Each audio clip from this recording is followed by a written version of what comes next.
Jai Gurudev. First of all, I bow in the holy feet of my Sadguru. उनको मैं प्रणाम करता हूँ, प्रभु के चरणों में नमन करता हूँ और आप सब के आज्ञा चक्र पर बैठी आपकी सोल, आपकी रूह, आपकी जीवात्मा को प्रणाम करता हूँ। पवित्र जीवात्माओं, आपको आज तक किसी ने जीवात्माओं से एड्रेस नहीं किया होगा। आपके नाम से एड्रेस किया होगा, लेडीज एंड जेंटलमैन कहा होगा, देवी और सज्जनों कहा होगा, भाई और बहनों कहा होगा। राम सिंह, पवित्र जीवात्माओं,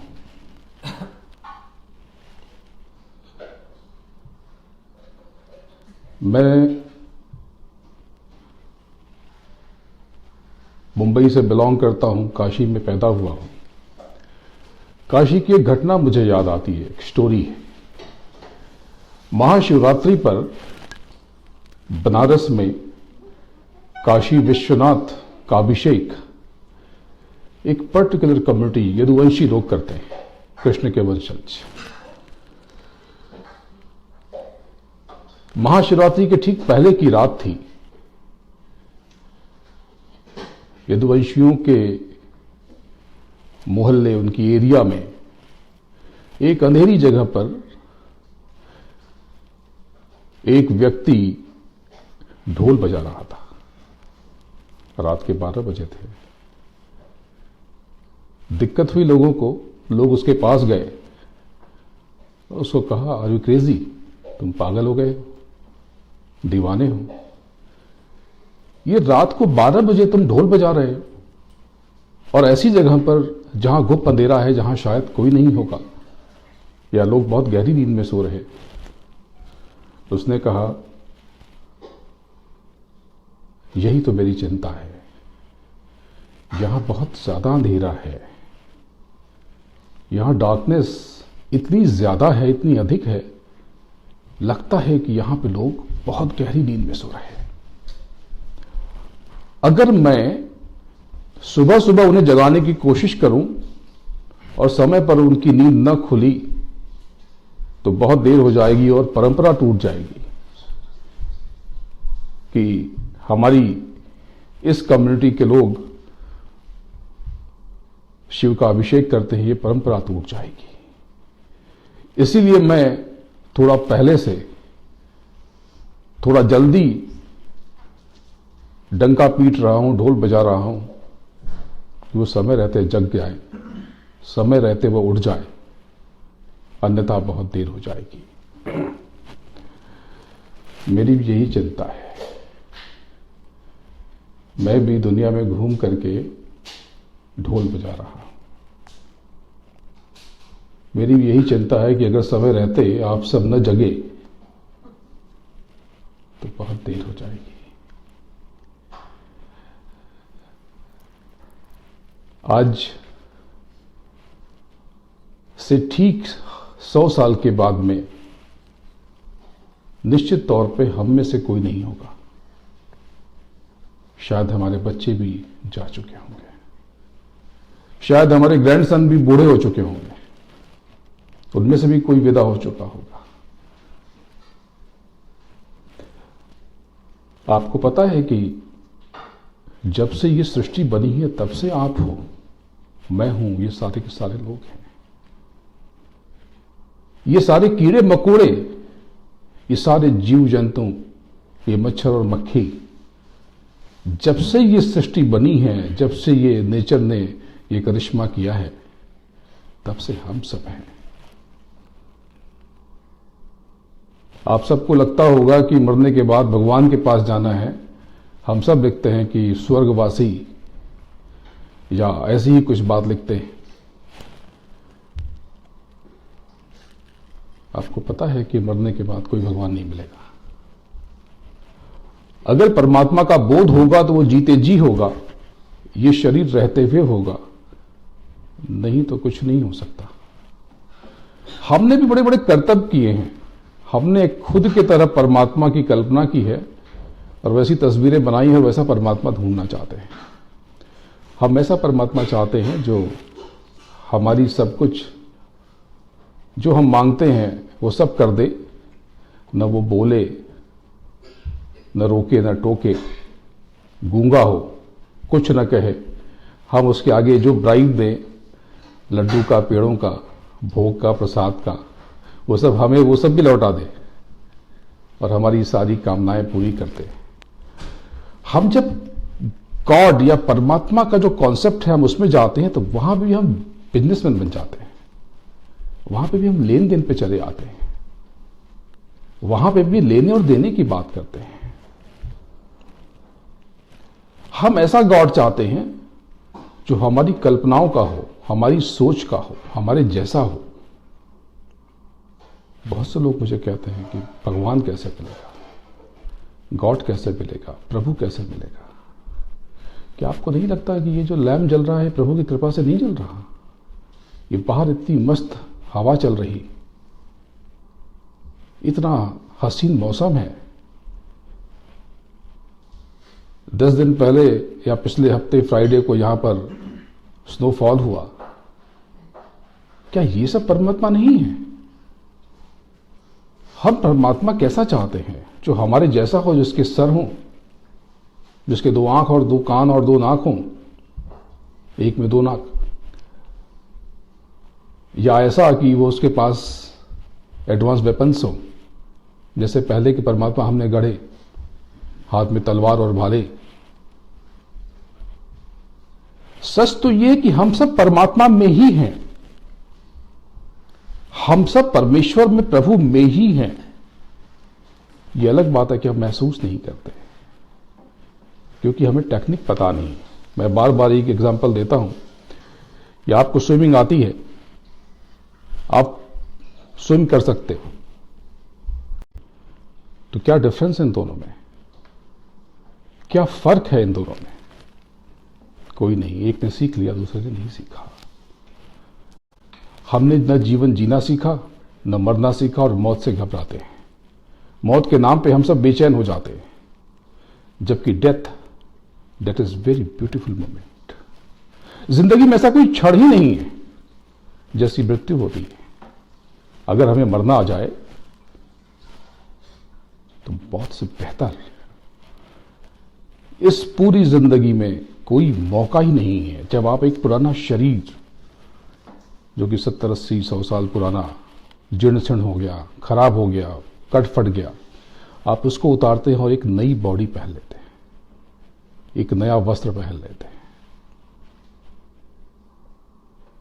बहुत खूबसूरत मौका होता है, लेकिन ज्यादातर लोग डर के मारे बेहोश हो जाते, सेंसलेस हो जाते, मूर्छित हो जाते और उस परम अवस्था को महसूस नहीं कर पाते, एक्सपीरियंस नहीं कर पाते। गॉड क्या है, कैसे पाएं उसको, कैसे जानें उसको, कहां जाना पड़ता है उसके लिए? किसी पहाड़ में या जंगल में नहीं। ये तो बहुत अच्छी स्थिति नहीं है, क्योंकि जब हम कुछ छोड़ के भागते हैं, इसका मतलब कि हमने अपनी बहुत सारी ड्यूटीज छोड़ दी हैं, अपने बहुत से कर्तव्यों को छोड़ दिया है। अगर आपको परमात्मा मिलेगा तो आपको अपनी सोसाइटी को सर्व करके, उसकी सेवा करके ही मिलेगा, अपनी फैमिली की देखभाल करके ही मिलेगा, और अपने भीतर उतर के मिलेगा। अपने भीतर उतर के, हाँ, उसी को आप मेडिटेशन कहते हो, उसी को ध्यान कहते हो। मैं उसमें एक शब्द और जोड़ता हूं, मेरे गुरु ने मुझे एक और पद्धति बताई, भजन। मैं तो तब पहले समझता था कि भजन का मतलब कि गाना गाना होता है, भगवान के सामने कीर्तन करना होता है। उन्होंने कहा नहीं, भजन का मतलब होता है भज एंड श्रवण। श्रवण मीन सुनना, और भज मतलब सिलेक्टेड, चुन चुन करके। क्या चुनना है? साउंड। क्यों? ये साउंड क्या है? ये साउंड, ये साउंड, ये साउंड, हाँ ये भी साउंड है, या साउंड जैसा है, क्योंकि उस शब्द को बताने के लिए, उस साउंड को, उस नाद को, उस आकाशवाणी को बताने के लिए कोई प्रॉपर वर्ड है नहीं। कहीं नाद कहते हैं, कहीं आसमानी आवाज कहते हैं, कहीं आकाशवाणी कहते हैं, कहीं स्वर कहते हैं, कहीं शब्द या शब्द कहते हैं। हर धर्मों ने इसकी व्याख्या की है। हिंदुइज्म कहता है कि आकाशवाणी से वेदवाणी प्रकट हुई। इस्लाम कहता है कि आसमानी आवाजों से कलमा और आयतें उतरी, और बाइबल कहती है जॉन 2 कि there was word, word was God, word was with God and word was God. सारे लोग एक ही बात कहते हैं। सिखिज्म कहता है शब्द, शब्द ही ईश्वर है, ईश्वर का स्वर है, ईश्वर का संदेश है, स्वयं ईश्वर का प्रतिरूप है। तो ये कौन से साउंड है की बात हो रही है? ये कोई और साउंड है क्या? हां, ये कोई और साउंड है।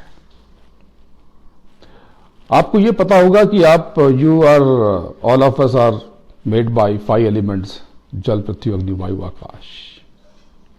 तो सोल किससे बनी है? आप में से शायद किसी को नहीं पता होगा कि सोल, रूह, आत्मा वो शब्द से बनी है, ध्वनि से बनी है, आवाज से बनी है। पर ये आवाज नहीं जो हमारे मुख से निकलती है, ये आहत स्वर है, ये टकराव से पैदा होता है, और वो जो स्वर है वो अनाहत है, यानी वो बिना टकराव के पैदा होता है, बिना किसी घर्षण के, without any kind of friction. आज उस टेक्निक पे हम कुछ बात करेंगे। जब आप उस साउंड को अपने भीतर उतारते हो तो बिलीव मी, आपकी ताकत, आपकी एनर्जी एनहांस हो जाती है। यहां पे मैं बार बार अभी लोगों से बात कर रहा हूं तो एक ही बात कई बार कह डाली कि हम अपने ब्रेन का बहुत थोड़ा सा हिस्सा इस्तेमाल करते हैं, 3, 4, 5%। किसी ने शायद 6, 7, 8% किया होगा। तो रेस्ट ऑफ 98 और 95% अनयूज्ड है, बिना इस्तेमाल किया हुआ। साथ में ये भी कहते हैं कि हमारे इस ब्रेन से, एक्सटर्नल ब्रेन से ज्यादा पावरफुल हमारा सबकॉन्शियस माइंड है, अचेतन मन। अचेतन मन को एक्टिवेट करने की कोई टेक्निक हमारे एजुकेशन सिस्टम में हमें न सिखाई गई न बताई गई। ये ब्रेन के लिए तो बहुत सारे एक्सरसाइजेस हैं, मैथमेटिक्स है, बहुत सारी चीजें हैं, साइंस की बहुत सारी चीजें हैं, पर सबकॉन्शियस माइंड के लिए आज हमें कोई भी टेक्निक सिखाई नहीं जाती। पहले था हमारे यहां, पहले ध्यान योग, कर्म योग, क्रिया योग, सहज योग, ये सारे के सारे योग, इसके ऊपर नाम योग यानी शब्द योग, ये सारे के सारे योग हमारी आंतरिक ऊर्जा को, इनर स्ट्रेंथ को एक्टिवेट करने के लिए थे। लेकिन धीरे धीरे हम ये भूल गए, हम बाहरी दुनिया में आ गए। बाहरी दुनिया ऐसी कि रास्ता कहीं नहीं जाता, आपके पास कितना भी हो जाए अंतहीन है। मैं पूरी दुनिया में घूमता हूं, जिनको लोग बड़ा कहते हैं उनसे भी मिलता हूं, जिनको छोटा कहते हैं उनसे भी मिलता हूं, पर जो पैमाना आपका, क्राइटेरिया जो आपका है, उसमें जो बड़ा है उसको तो मैंने कभी भी सुखी देखा ही नहीं, रोते हुए ही देखा है। उसके अपने बड़े दर्द हैं। और जिनको लोग रिच कहते हैं, अमीर समझते हैं, मुझे वो बड़े गरीब दिखाई देते हैं। क्योंकि हमारी आपकी ख्वाहिश कितनी होगी, 5, 10, 20, 50 मिलियंस, लेकिन दुनिया में इनको हम बड़ा कहते हैं, इससे तो बहुत ज्यादा उनके पास है। उनकी रिक्वायरमेंट तो शायद इससे बहुत बड़ी है, तो जिसकी रिक्वायरमेंट बहुत बड़ी है वो अमीर कहां हुआ, वो तो बहुत बड़ा गरीब हो गया। रिच तो वो है, अमीर तो वो है जिसकी जरूरतें बहुत कम है, जिसकी आवश्यकता कम है। बाहर की दुनिया कहीं नहीं जाती। इसके लिए मैं एक वाक्य इस्तेमाल करता हूं सेंटेंस की, ये दुनिया तो ट्रेडमिल की तरह है कि दौड़ते जाओ, चलते जाओ, चलते जाओ, चलते जाओ, जिंदगी भर भागते हो और आखिर में पता चलता है कि कहीं पहुंचे ही नहीं। एक छोटी बच्ची थी, परियों की कहानियां पढ़ती थी। एक दिन कुछ परियां आई और उसे अपने पास ले गई। उससे पूछा कि बेटा तुम्हें क्या चाहिए? उसने कहा मुझे बारबी चाहिए, मुझे ये चाहिए, मुझे वो चाहिए। बोले वो देखो वो ना, तो यस चाहिए, यस जाओ ले लो। वो दौड़ी दौड़ी दौड़ी, वो सारी डॉल्स, सारे बारबी के घर, तो सारे खिलौने सामने ही थे, पर जितना वो दौड़ती वो भी डिस्टेंस कभी खत्म नहीं होता। पूरे दिन दौड़ते दौड़ते दौड़ते थक गई। बोली ये क्या है, कैसी है तुम्हारी दुनिया? वो परी मुस्कुराई, जोर से हंसी, बोली मेरी नहीं, तुम्हारी दुनिया भी ऐसी ही है, तुम्हारी दुनिया भी ऐसी ही है। जब हम बाहर भागते हैं तो हमें कुछ नहीं मिलता। लोग कहते हैं कि रास्ता नहीं मिलता, मैं कहता नहीं, रास्ता तो एक ही है। जो रास्ता बाहर जाता है वही रास्ता अंदर जाता है। दे आर सिंगल वे, एक ही मार्ग है, फर्क डायरेक्शन का है। आज थोड़ी टेक्निकल बात करूंगा, पर एक बेसिक को समझाते हुए फिर आपको उसकी टेक्निक पे ले जाऊंगा और थोड़ी सी प्रैक्टिस भी कराऊंगा। उसके लिए आपको मेरी बात में मेरी जरूरत नहीं है, आप खुद ही कर सकते हैं। जैसे अगर आप योगा सीख लेते हैं तो खुद ही योगा कर सकते हैं। आप जिम में एक्सरसाइज सीख लेते हैं तो फिर आपको पर्सनल ट्रेनर की जरूरत नहीं। मैं कोई गुरु नहीं हूं, मैं तो बहुत मामूली सा, बहुत छोटा सा शख्स हूं। मैं तो अपने गुरु का शिष्य हूं बस। मुझे आप सब में मेरा गुरु दिखाई देता है, तो मैं तो खुद आप सबको, मैं खुद स्वयं को, अपने आप को आप सबका शिष्य मानता हूं। मेरे अंदर कोई खास बात नहीं है। सिर्फ इतना है कि मुझे मेरे गुरु ने उस टेक्निक से, उस तकनीक से परिचित करा दिया। आपको दूसरी और बहुत सी चीजें पता हैं, मुझसे बहुत ज्यादा पता है, बहुत सारे विषय पता हैं, लेकिन जो मैं आपको बताने जा रहा हूं वो भी आप सीख करके वो भी जान सकते हैं, क्योंकि बुद्ध और महावीर किसी और प्लेनेट से नहीं आते, हमारे आपके बीच से ही निकलते हैं। जब हम स्वयं के भीतर जाते हैं, जब अपनी अंतर यात्रा शुरू करते हैं तो हैरान हो जाते हैं। जब आप अपने भीतर चलोगे, अपने भीतर उतरोगे, तो ऐसे ऐसे एक्सपीरियंस, ऐसे ऐसे अनुभव आपको होंगे, आप हैरान रह जाओगे। बिलीव मी, जब मेरे गुरु ने 5 साल की उम्र में पहली बार मुझे बिठाया और कहा कि मेडिटेशन करो, मैंने कैसे, उन्होंने टेक्निक बताई, तो मुझे पहले तो कि बच्चा था और लगा कि ये तो सपना देख रहा हूं, लेकिन बाद में रियलाइज हुआ कि सपना नहीं है, ये हकीकत है। और यही हकीकत है, ये जो बाहर हम जी रहे हैं ये सपना है। ये सब कुछ नकली तो नहीं कहूंगा, लेकिन टेम्पररी जरूर कहूंगा। लोग कहते दुनिया नश्वर है, मैं ऐसा नहीं मानता। दुनिया में कुछ भी नष्ट नहीं होता, न सोल, आत्मा नष्ट होती है, न एक जर्रा। हाँ, शेप चेंज हो जाता है, क्योंकि आप चाहे तो एक सैंड के, बालू के, रेत के एक कण को भी नष्ट न कर पाएंगे, कुछ और बन जाएगा। पानी की एक बूंद को भी नष्ट न कर पाएंगे, गैस बना देंगे, आइस बना देंगे, कुछ और बना देंगे, तोड़ देंगे, हाइड्रोजन के दोनों मॉलिक्यूल्स को अलग कर देंगे, ऑक्सीजन को अलग कर देंगे। शायद यही सब कर पाएंगे। जब आप अपने अंदर उतरते हो तब आपको अपनी असली शक्ति का एहसास होता है। आपको रियलाइज होगा कि आपने स्वयं को तो जाना ही नहीं। हमारे यहां बहुत हमने सुना है कि उपासना, उपवास, कभी आपने सोचा है कि ये उपासना क्या होती है? कोई आरती कर देना, किसी पिक्चर फोटो या आइडल के हाथ सामने खड़े होकर के हाथ जोड़ लेना, क्या ये उपासना है? उपासना जिन शब्दों से बना है दैट इज उप एंड आसना, उप और आसना। आसना मीन बैठना, उप मतलब समक्ष स्वयं के।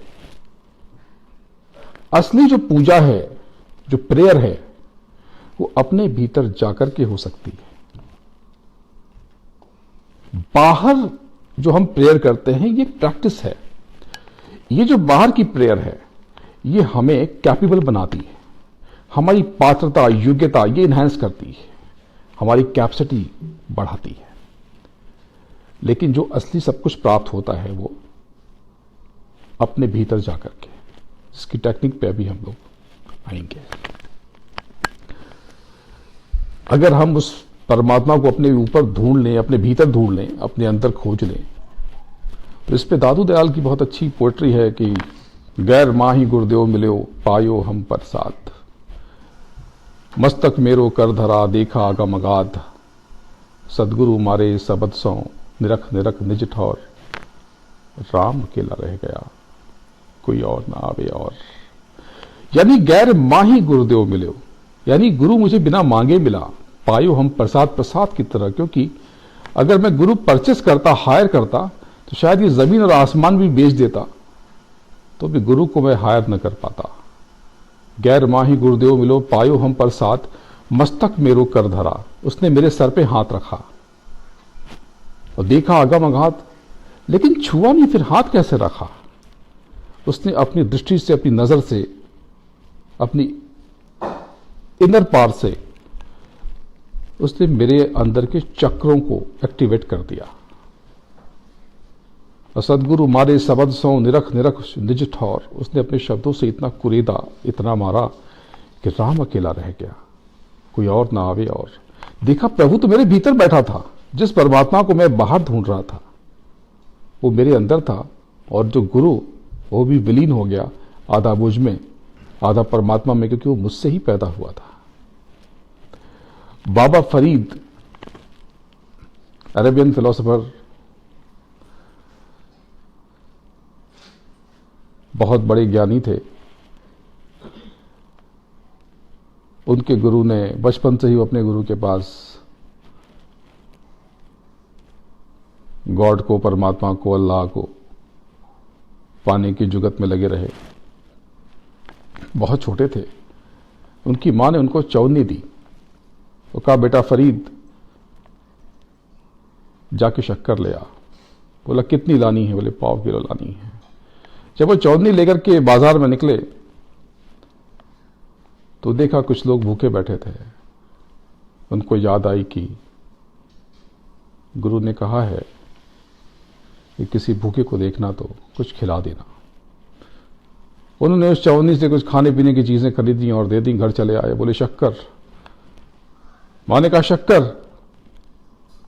तो ही सेड पैसे नहीं है मां। बोले दिए थे? बोले वो तो गुरु ने कहा तो भूखों को खाना खिला दिया। मां ने सर ठोका, बोला कल मुंह भाग जा यहां से, और दरवाजा जोर से बंद कर लिया। जब गुस्सा उतरा, क्योंकि मां का गुस्सा कितनी देर रहेगा, जब गुस्सा उतरा और उन्होंने दरवाजा खोलने की कोशिश की तो दरवाजा नहीं खुला। दरवाजा नहीं खुला। बहुत जोर से धक्का दिया तो डर गई, क्योंकि दरवाजे के अंदर से, उस गैप में से काफी सारी शुगर, काफी सारी शक्कर अंदर आ गई। परेशान हो गई, कई किलो शक्कर अंदर आ गई। किसी तरह से दरवाजा खोला, देखा आंगन में शक्कर का पहाड़ भरा हुआ था। जोर से चिल्लाई फरीद फरीद। फरीद दौड़ के आए। बोले क्या हुआ अम्मी? बोले ये क्या है? बोले शक्कर। बोले मैंने पाव किलो कही थी। बोले मैंने भी परमात्मा से पाव किलो ही मांगी थी, उसका पाव इतना बड़ा तो मैं क्या करूं। उस परमात्मा के पाव की जगह हम अपने पाव से, अपनी समझ से हम पाव बनाते हैं और उसके पीछे जिंदगी भर भागते रहते हैं। जैसे वो परियों के संसार में वो बच्ची भाग रही थी और भागते रहते हैं और आखिर में लगता है कि हमें तो कुछ मिला ही नहीं। जिन लोगों ने अपनी उम्र गुजार दी, 50 के हो गए या 60 के हो गए या 70 के हो गए, मुझे बताएं कि उन्होंने लाइफ में, जिंदगी में हासिल क्या किया है। क्या मिला है इतना दौड़ करके, भाग करके? शायद थोड़ा घर बड़ा कर लिया होगा, शायद कुछ पैसे बैंक में ज्यादा जमा कर लिए होंगे, या शायद ये भी नहीं किया होगा। जब भी जो लोग बुजुर्ग हो गए हैं, जब भी मैं उनको देखता हूं तो इतनी शिकायतें, इतने दुख उनके जीवन में भरे पड़े हैं। तो एक ही सवाल मैं उनसे पूछता हूं कि फिर आपने किया क्या? इतनी जिंदगी गुजार दी, आपका अचीवमेंट क्या है? वो अचीवमेंट क्या होता है? मैं समझ गया कि जब से सृष्टि बनी है हम यही कहते हैं, हर बार पैदा होते हैं, हर बार मरते हैं, हर बार पैदा होते हैं, बार बार मरते हैं। मैं आपको कोई पूजा विधि और कोई योग साधना कराने नहीं आया, मैं ऐसी कोई चीज आपको बताने और सिखाने नहीं आया। मैं तो सिर्फ आपको खुद से परिचित कराने आया हूं। अगर आप वो टेक्निक सीख लो, वो विधि सीख लो, वो तरीका सीख लो, तो आप सबके जीवन में आनंद की धार बह जाएगी। जीवन में इतना सुख आ जाएगा, इतना संतोष आ जाएगा, इतनी मस्ती आ जाएगी। आज मैं 15 दिन से आप लोगों के यहां पड़ा हुआ हूं। आज मुझे आए हुए 2 हफ्ते से ज्यादा हो गए। अपनी मस्ती में हूं, काम मेरे पास बहुत सारे हैं, लेकिन जो परमात्मा के काम, जो परमात्मा कराता है, वो करता जाता हूं। जब मेरे गुरु ने कहा कि तुम अपनी जॉब छोड़ दो, करियर छोड़ दो और लोगों को जगाने का काम शुरू कर दो, तो बहुत लोगों ने मुझे समझाया कि आप ये ठीक नहीं कर रहे हैं। मैंने कहा फिर क्या करना चाहिए? बोले आपका करियर इतना ब्राइट है, आप बहुत आगे जा सकते हैं। मैंने कितना आगे? बोले बहुत आगे। तो उस पर मुझे एक कहानी याद आ गई और मैं मुस्कुरा बैठा। वो कहानी ऐसी थी कि 2 दोस्त थे, एक बैठा हुआ था पार्क में, मजे में हवा खा रहा था। उसका दोस्त बहुत देख के बहुत नाराज हुआ, बोला खाली बैठे रहते हो, कुछ काम क्या करो। बोलो क्यों, उससे क्या होगा? बोले पैसे कमाओगे, पैसे बनाओगे। बोले फिर क्या होगा? बोले अरे ज्यादा काम करोगे, बहुत पैसे बनाओगे। बोला फिर? बोला मुझे देखो मैं कितने काम करता हूं। बोले क्या करोगे फिर? बोला आई एम मिंटिंग मनी, और बनाऊंगा पैसे। बोले फिर क्या करोगे? बोले फिर कहीं आराम से किसी गार्डन में बैठ के हवा खाऊंगा। बोले बेवकूफ, वो तो मैं अभी भी कर रहा हूं, वो तो मैं अभी भी कर रहा हूं। हैप्पीनेस, सुख अगर कोई चीज है तो किसी एलिमेंट में नहीं है, किसी पदार्थ में नहीं है, वो आपके भीतर है। आज जो मैं टेक्निक आपको बताने जा रहा हूं, अगर आपने उसे ठीक से समझ लिया तो आपका जीवन आनंद से, खुशियों से भर जाएगा। अगली बार जब मैं आऊंगा तो आप मुझे अपने एक्सपीरियंस बताएंगे, अपने अनुभव बताएंगे। वो टेक्निक, वो विधि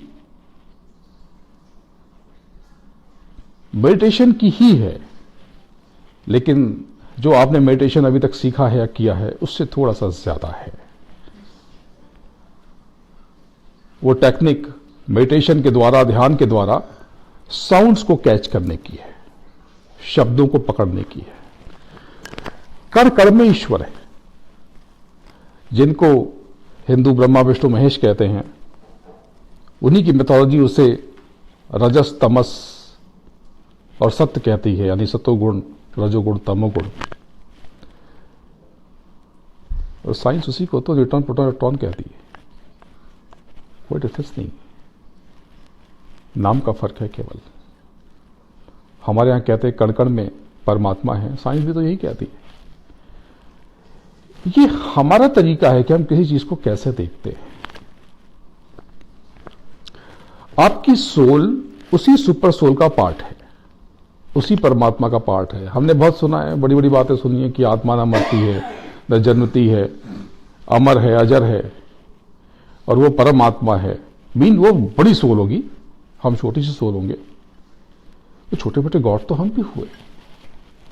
जब हम उसी का अंश हैं, उसी का हिस्सा है, उसी के टुकड़े हैं, फिर इतनी आफत क्यों है? ये आफत हमारी बनाई हुई है, हमारी क्रिएट की हुई है। हमारी दिक्कत यह है कि हम दूसरों को देखते, खुद में कभी नहीं जाते। हम सबके संकट यही है कि दूसरा क्या कर रहा है, क्या कह रहा है, उसे क्या करना चाहिए, क्या नहीं करना चाहिए। और इसी चक्कर में हमारी सांसों की जो पूंजी है, हमारी लाइफ, ये पूरी हो जाती है और हम फिर से आधे और अधूरे रह जाते हैं। तो ध्यान की ये टेक्निक मैं आपको शॉर्ट बताता हूं, संक्षेप में। आपने ध्यान सुना होगा। ध्यान का मतलब आप सब समझते हैं कि आंखें बंद कर लेना। सॉरी, क्षमा चाहता हूं, ध्यान का ये मतलब नहीं होता।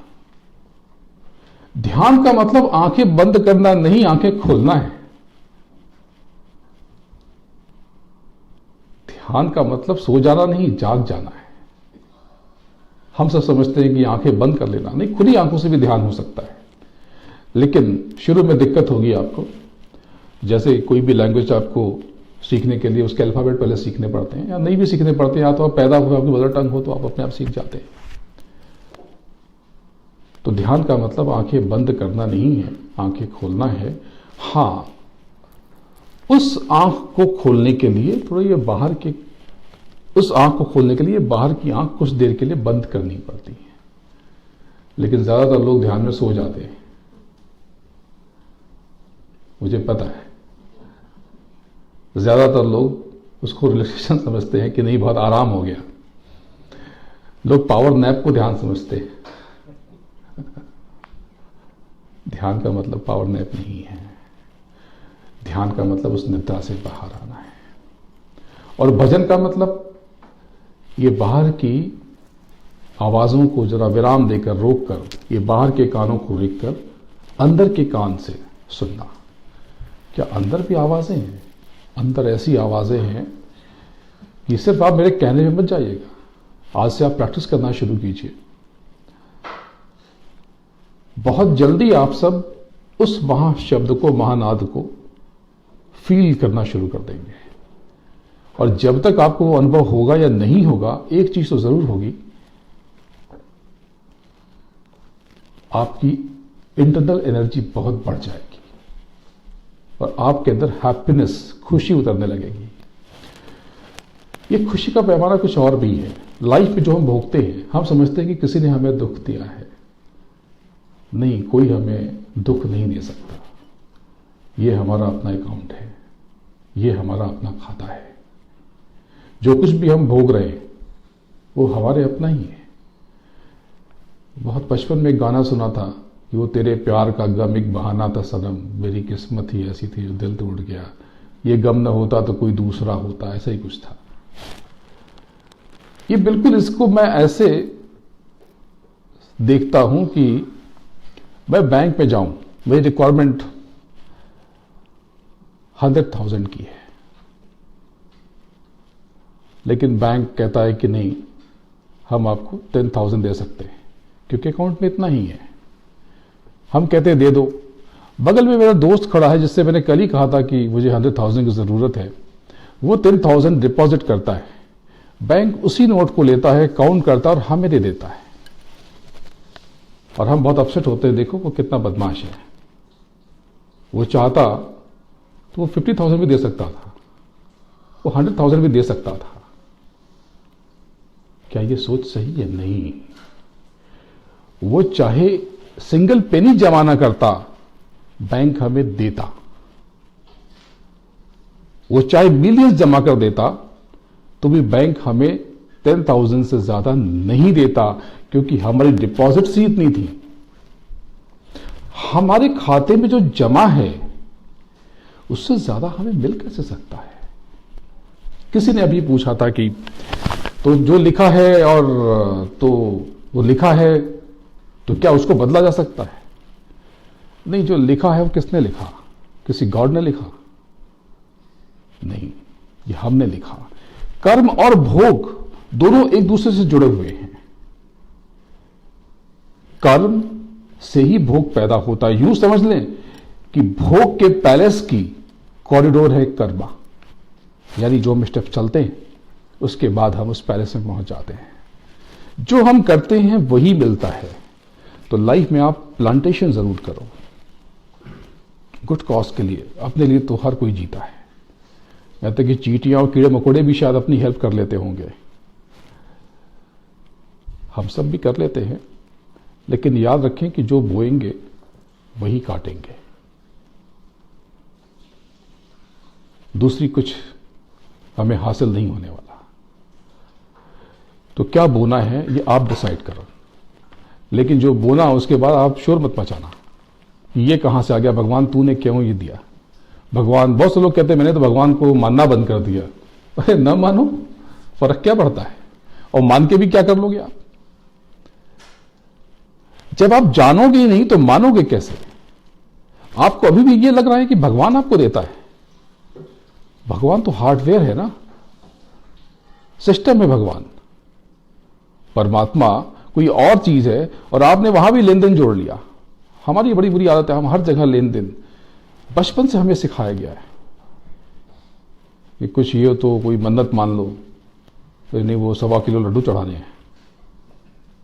बच्चा पास होने के लिए एग्जाम में आता तो बाइक दिला देंगे, कार दिला देंगे।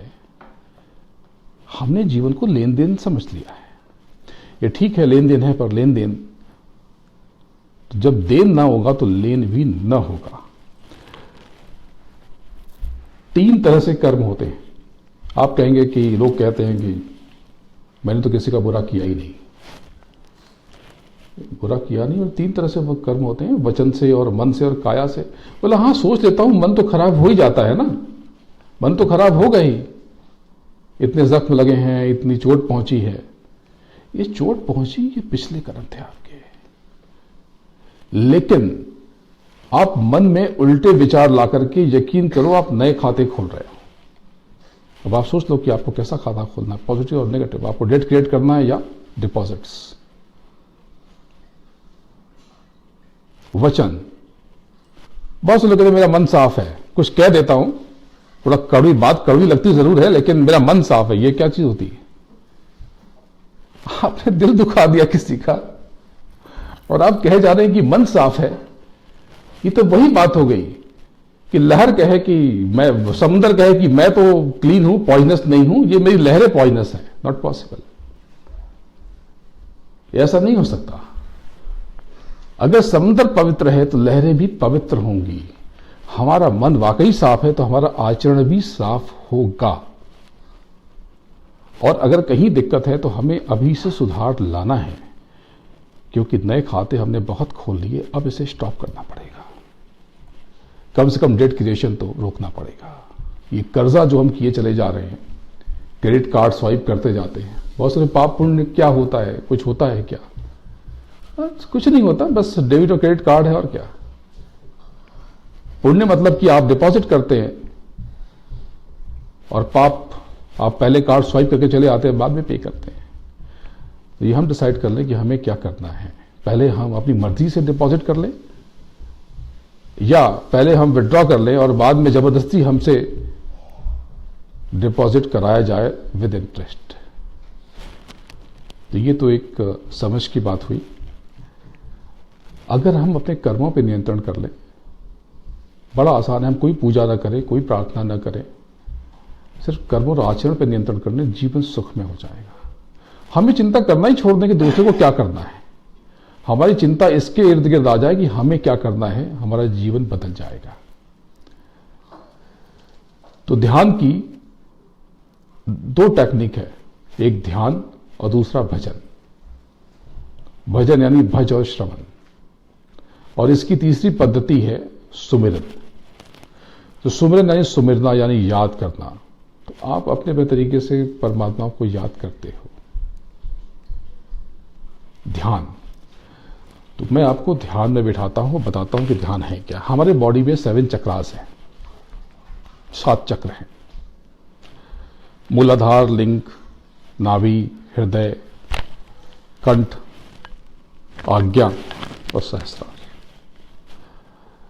सतयुग में कुंडलिनी से यानी कि मूलाधार से उपासना की जाती थी, पर एक चक्र से दूसरे चक्र में जाने में 1000 ईयर्स लग जाते हैं। और ऐसी मान्यता, ऐसा कहा जाता है कि सतयुग में 1-1 लाख साल की लाइफ होती थी। तो उस समय तो ये ठीक था, लेकिन आज जब हमारी 100 ईयर्स की लाइफ है तो मूलाधार से हम साधना करेंगे तो हम कहीं पहुंच ना पाएंगे। तो सीधे कलयुग केवल नाम आधारा, सुमिर सुमिर भाव उतर ही पारा। आपको कुछ नहीं करना, आप जहां जैसे बैठना चाहें बैठ जाएं, आप सोफे पे बैठ जाएं, इजी चेयर पे बैठ जाएं, रॉकिंग चेयर पे बैठ जाएं, मसाज चेयर पे बैठ जाएं, आप जहां चाहें वहां बैठ जाएं, भगवान के सामने बैठ जाएं, किसी भूमि पे आसन पे बैठ जाएं, नहीं तो बिस्तर पे बैठ जाएं, लेट जाएं, कोई दिक्कत नहीं। आप अपनी दोनों आंखें बंद कर लें बाहर की, और ये यहां पर, यानी कि यहां से नहीं, ये जो सेंटर है अंदर, इसके ये जो बीच में जो सेंटर जो बनेगा, जब आप अभ्यास करेंगे, प्रैक्टिस करेंगे तो आपको समझ में आएगा। अंदर आपको बहुत बड़ा कुआं नजर आएगा। आपको वहां सामने फोकस करना है। शुरू में आपकी पलकें हिलेंगी, लेकिन आपको रोकना है। अभी प्रैक्टिस कराऊंगा मैं आपको, टेक्निक बताता हूं। शुरू में ऐसे ऐसे ऐसे होगा, लेकिन इसको रोकना है स्थिर। और आपको थॉट आपका कुछ जीरो होना चाहिए, शून्य। कहते हैं ना कि शून्य में चले जाओ। शून्य का मतलब क्या होता है पता है? जब तक आप खुद को माइनस नहीं करोगे तब तक आप कुछ प्लस नहीं कर पाओगे। एक बड़ी अच्छी पोएट्री है मेरे श्री राजेश रेड्डी जी, उनकी गजल का एक हिस्सा है कि उलझ कर हम हिसाबे जिंदगी में गड़बड़ा बैठे और बहुत कुछ जोड़ने के फेर में खुद को घटा बैठे। पूरी लाइफ में हमने खुद को माइनस कर दिया, जाने क्या ऐड करने चले हम, और आखिर में मालूम पड़ता है कुछ ऐड भी ना हो पाया। वही ट्रेडमिल की बात कि हम चलते रहे।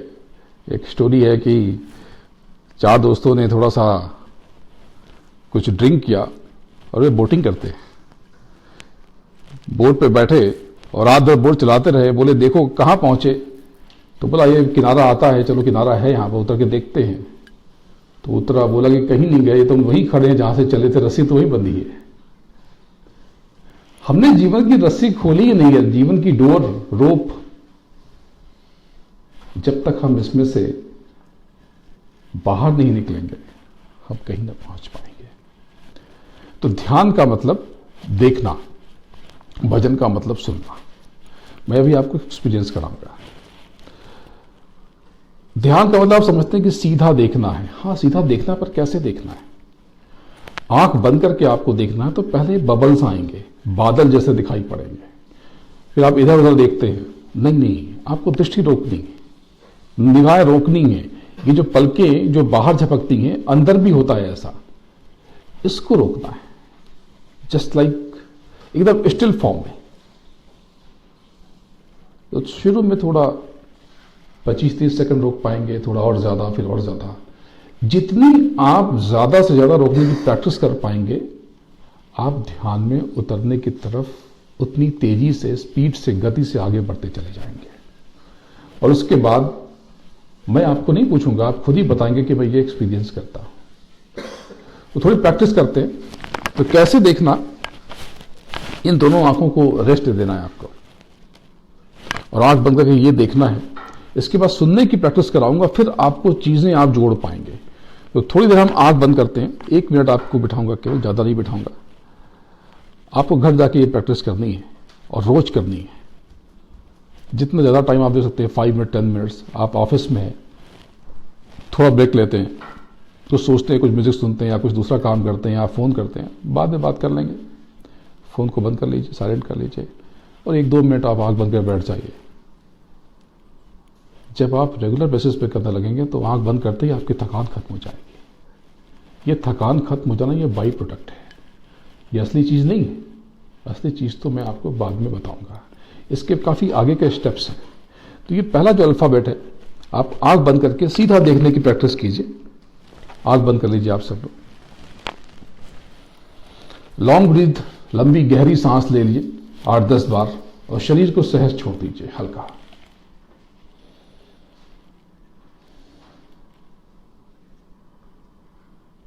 सीधा देखिए।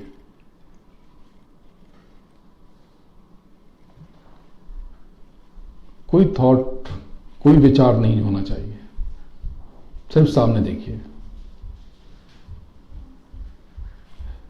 ये कुछ बबल्स से दिख रहे हैं, कुछ क्लाउड जैसे।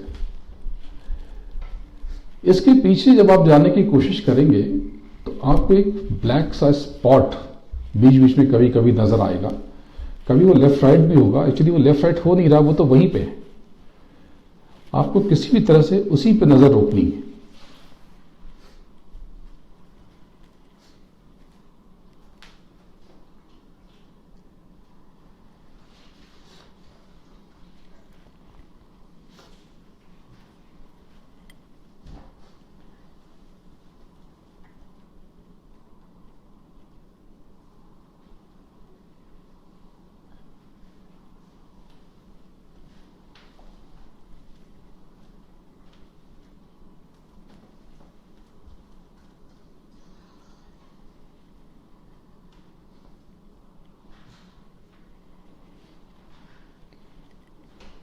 और रोकते हुए बहुत आगे चले जाना है, बहुत दूर, बहुत आगे।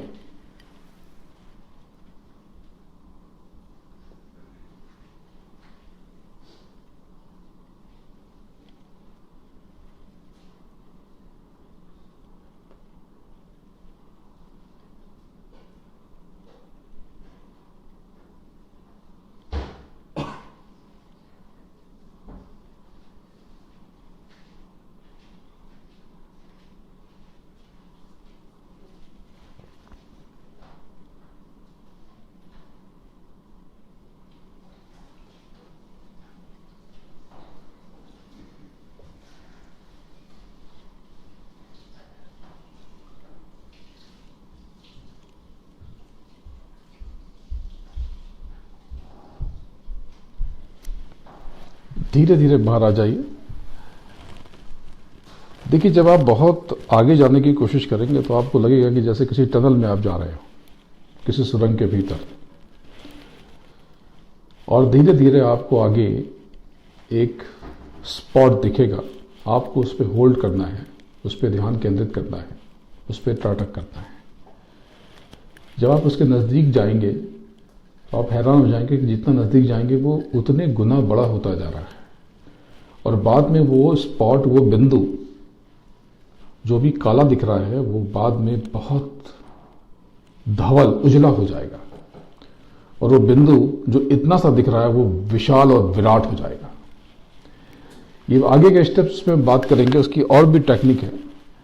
जब आप यहाँ से आगे बढ़ेंगे तो ये कैसा फील होता है, ये सब चीज़ें हम इस टेक्निक पे बात करेंगे।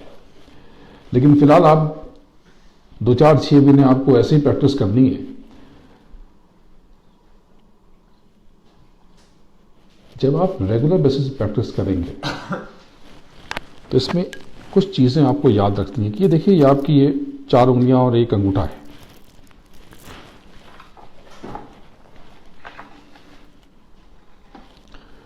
ये हमारे यहां हिंदू मैथोलॉजी में ये मुद्राएं कहते हैं। दिस इज ज्ञान मुद्रा। ये जब दोनों टच करते हैं तो हम सबको नॉलेज बहुत चाहिए, विवेक चाहिए, ज्ञान चाहिए। हमें सिर्फ इतना ध्यान रखना है कि हमसे गलती ना हो, मिस्टेक्स ना हो। तो ये इस ज्ञान मुद्रा से पॉसिबल है। अगर आपको बहुत वेल्थ क्रिएट करनी है तो उसके लिए ये मुद्रा है। अगर आपको एक दूसरे में प्रेम पैदा करना है तो ये मुद्रा है। लेकिन अगर आपको लाइफ में किसी से झगड़े हो रहे हैं, किसी से डिस्प्यूट हो रहा है, विवाद हो रहे हैं और वो सुलझ नहीं रहे, या लीगल प्रॉब्लम्स आ रही हैं, तो ये मुद्रा है। लेकिन फिलहाल इस मुद्रा के बारे में और व्याख्या करूंगा फिर कभी। लेकिन दिस इज ज्ञान मुद्रा। जब आप खाली बैठिए तो ऐसे बैठ जाइए, और जब आप ध्यान में बैठे तब जरूर आप ये ज्ञान मुद्रा में बैठे। ये ध्यान की टेक्निक है, हालांकि इसकी परिभाषा बहुत बृहद है, इतनी सी नहीं। सिर्फ ध्यान पे बात करने में बहुत समय चाहिए। तो अभी ये अल्फाबेट आप ये प्रैक्टिस करें, ये अभ्यास करें। इसके बाद जो दूसरा स्टेप है वो भजन है। भजन कैसे करना, साउंड, कॉस्मिक साउंड, उसको कैच करना। तो वो कैसे करना, ये पहले इसके लिए जो बाहर के कान हैं उनको रेस्ट देना पड़ेगा। तो कैसे रेस्ट देंगे? बहुत सारी चीज़ें आती हैं, आप कॉटन वूल डाल सकते हैं। मैं तो सबसे बढ़िया मैं फिंगर सेल्स को बंद कर लेता हूं।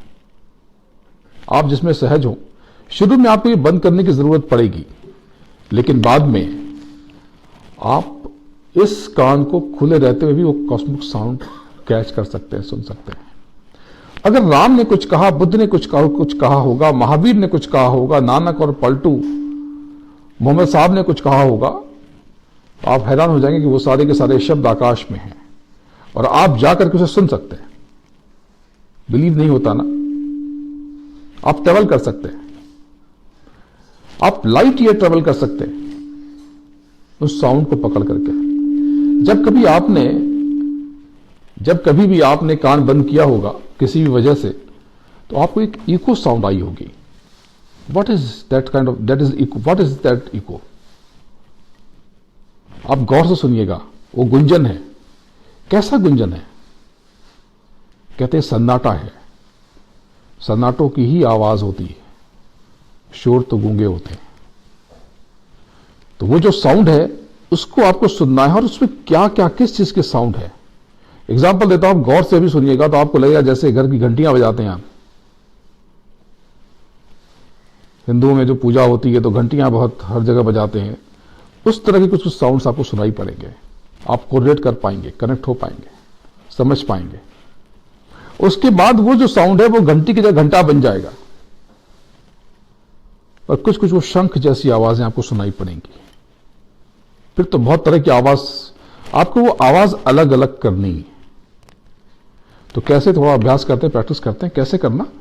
इन कानों को बंद करना और अंदर से यहीं से यहां से ऊंचा ध्यान दे करके सुनने की प्रैक्टिस करना है। ये बिल्कुल भी बेसिक टेक्नोलॉजी है इसकी आगे बहुत सारी बातें हैं जो मैं आपसे करूंगा, लेकिन जब आपकी थोड़ी प्रैक्टिस हो जाएगी तब आपको ये समझ में आएंगी। तो थोड़ा अभ्यास कर लेते हैं। तो ये कानों को बंद कर लेना है।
धीरे धीरे बाहर आ जाइए।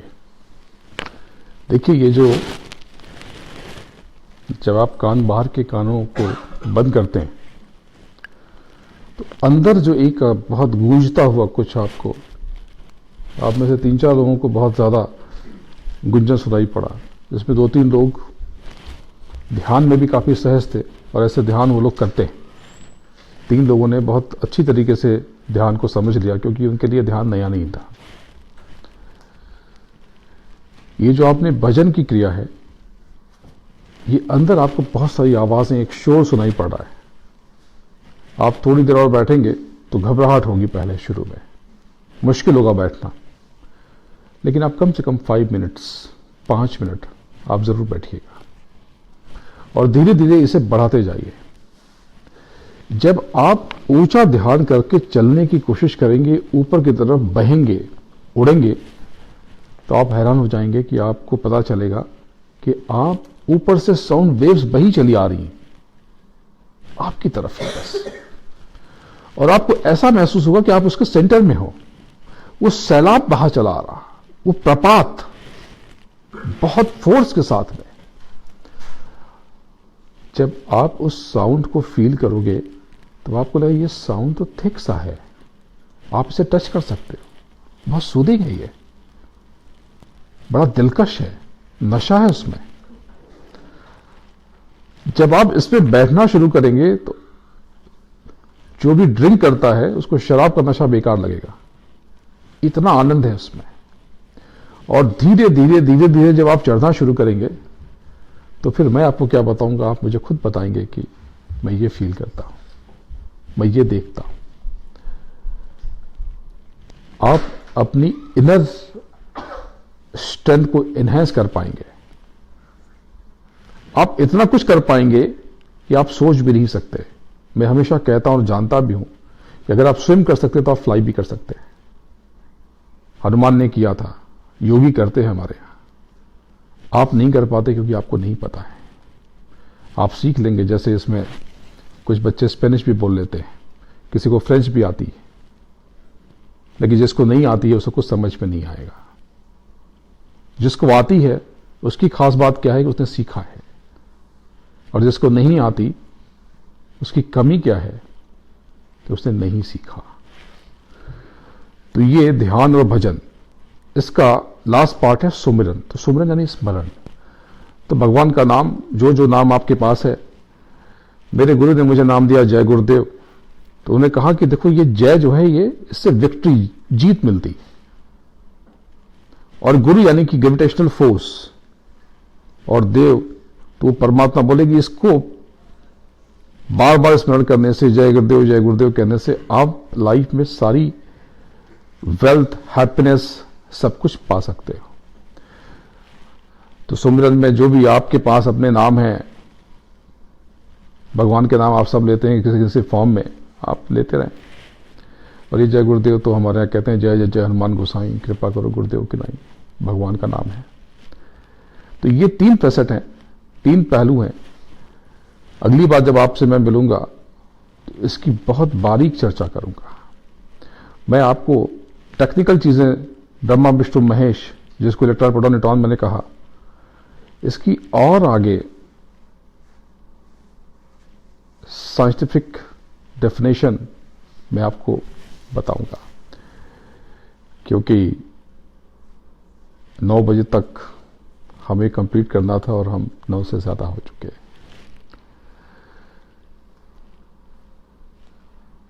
अगर आप लाइफ में हैप्पीनेस चाहते हैं तो हमेशा प्लांटेशन की तरफ ध्यान दीजिए। हमने किसी को क्या दिया है, हमें यह सोचना चाहिए, न कि किसी ने हमें क्या दिया है। हम जब जब सोचेंगे कि किसी ने हमारे लिए किया ही क्या, हमें सिर्फ दर्द मिलेगा, दुख मिलेगा। और जब हम ये सोचेंगे कि हमने किसी के लिए क्या किया, या तो हमें शर्मिंदगी होगी या हमें खुशी मिलेगी कि हाँ कुछ किया है थोड़ा बहुत। जब आप देने लगेंगे तो आपको पता नहीं है कि ऊपर वाला आपको क्या क्या देगा। दरअसल जब हम देना शुरू करते हैं तो परमात्मा सिर्फ हमसे शुरुआत करता है।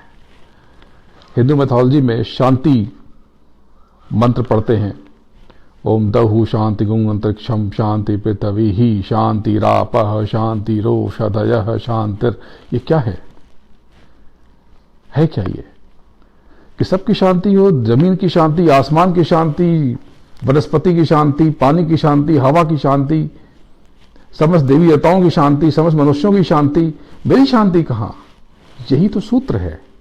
जब आप दूसरों की शांति की कामना करते हो, शांति की शुरुआत आपसे ही होती है। जब आप दूसरों की हैप्पीनेस के बारे में सोचते हो तो खुशी की बहार आपसे ही बहेगी, आपसे ही फूटेगी। जब आप लोगों के कल्याण के बारे में सोचोगे तो सबसे पहला कल्याण आपका ही होगा। मुझे पता है कि आप सब में से ज्यादातर लोग यही फार्मूला, इसी पाथ पे हैं, आप लोग यही करते हैं। आप सब में से लोग अपनी कर्मों के बारे में नहीं बोल रहे, मुझे सुन ज़रूर रहे हैं, लेकिन मैं जानता हूं कि इसमें से काफ़ी लोग यही सोचते हैं और ऐसा ही करते हैं। यही सही तरीका है। शिकायत करना है तो आप अपने कर्मों को याद कीजिए कि हमने किसके दिल को दिखाया है, अनजाने में ही सही। भले मेरा मूड खराब था तो मैंने झड़क के बात कर दी। क्यों बात करते? खुद के प्रति अगर हम जवाबदेह बने तो हर व्यक्ति हमारे लिए भी चिंता करेगा कि वो मैंने उनका दिल दुखा दिया, सॉरी। वो आपके पास आएगा और सॉरी बोलेगा, और आपके दुख और कष्ट छोटे हो जाएंगे और सुख और शांति आकाश बन जाएगी, विराट बन जाएगी। अगली बार आऊंगा तो और डिटेल में आपसे बात करूंगा। आप सब आए, आपने अपना कीमती समय दिया, इसके लिए मैं आपका आभारी हूं। आप सबके आज्ञा चक्र पर बैठी आपकी जीवात्माओं को, आपकी सोल को, आपके रूह को प्रणाम करता हूं, क्योंकि उसी में परमात्मा है, उसी में भगवान है। मुझे आप सबके अंदर ईश्वर दिखाई दे रहा है, मैं उसे साफ साफ देख पा रहा हूं, और मुझे आप सबके भीतर अपने गुरु का अक्ष दिखाई दे रहा है। तो मैं आप सबके भीतर बैठे अपने सदगुरु को कोटि कोटि प्रणाम करता हूं। Thank you so much. जय गुरुदेव।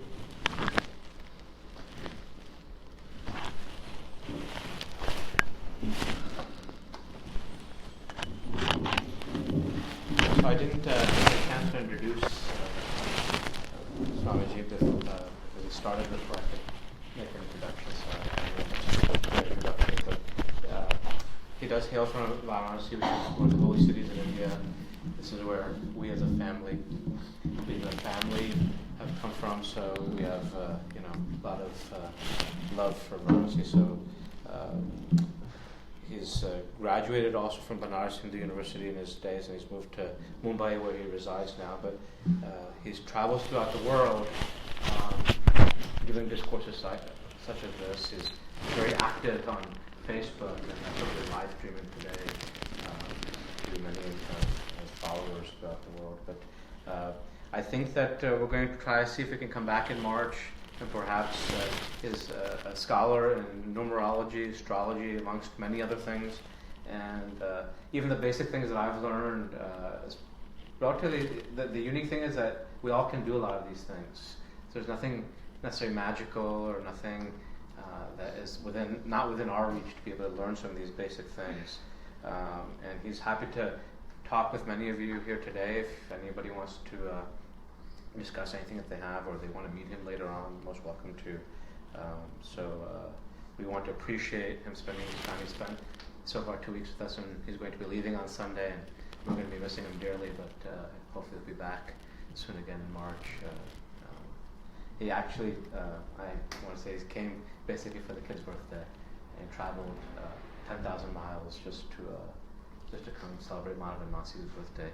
So we are so grateful for that. But feel free to discuss with him. He just wanted to give it a little flavor. I asked him or requested him to keep it light, just because sometimes these things have a tendency to get very deep, and I think a lot of us are very spiritually minded here to begin with. But I think that some of the things he's planned for March are going to be very interesting. So as we plan things out, we hope that many of you can, or all of you can join us. We'll pick the venue and maybe have a workshop, something that probably hasn't been done here before in Houston. So feel free, if anybody has any questions, right? So I don't know. Any questions, feel free, he doesn't mind, I don't mind. So if anybody has any questions, or if you want to discuss anything in private, you're most welcome to. Yeah.